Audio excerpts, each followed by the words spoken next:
السلام علیکم ورحمۃ اللہ وبرکاتہ۔ بنی اسرائیل میں ایک شخص بڑا ہی نیک، عابد اور زاہد تھا۔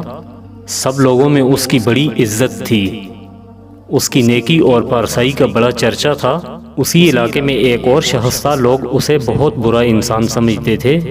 وہ تھا بھی ایسا ہی بدعمل، بد کردار، کوئی بھی اسے اچھا نہیں سمجھتا تھا۔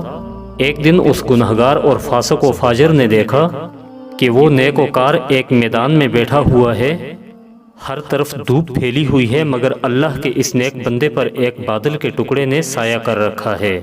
گنہگار نے یہ منظر دیکھا تو اپنے دل میں بڑا شرمسار ہوا، اور دل میں یہ خیال پیدا ہوا کہ اس چلچلاتی دھوپ میں جہاں دور دور تک سایہ نہیں ہے، بادل کے ایک ٹکڑے نے صرف اس لیے اس پر سایہ کر رکھا ہے کہ یہ اللہ کا نیک بندہ ہے۔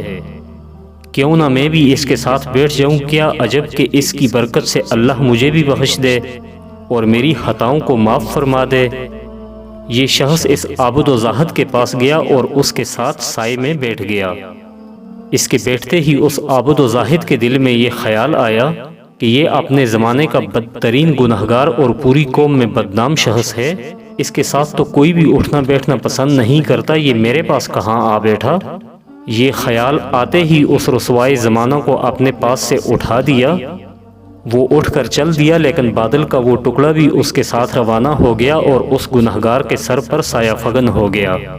پیغمبر وقت کو وحی آئی کہ ان دونوں سے کہہ دو کہ نئے سرے سے اپنے اپنے اعمال کی ابتدا کرو، کیونکہ فاسق و فاجر نے جو کچھ کیا، ہم نے اس کے خلوص، حسن نیت اور جذبہ شرمساری کے سبب اسے بخش دیا اور اس کی پچھلی تمام خطائیں معاف کر دیں، اور اس عابد کی تمام نیکیاں اور اچھے عمل اس کے تکبر کی وجہ سے اس سے چھین لیے۔ اسی لیے تو کہتے ہیں کہ کسی کو حقیر نہ سمجھو، شاید اللہ کے ہاں ایک اچھا عمل کرنے سے وہ اللہ کے ہاں آپ سے زیادہ محبوب بن جائے۔ اللہ پاک تاریخ کے ان واقعات کو ہمیں سمجھنے اور ان پر عمل کرنے کی کامل توفیق عطا فرمائے۔ اگر آپ کو یہ ویڈیو اچھی لگی ہے تو اسے لائک کر دیجئے، اگر چینل کو سبسکرائب نہیں کیا تو پلیز سبسکرائب کر دیجئے۔ والسلام۔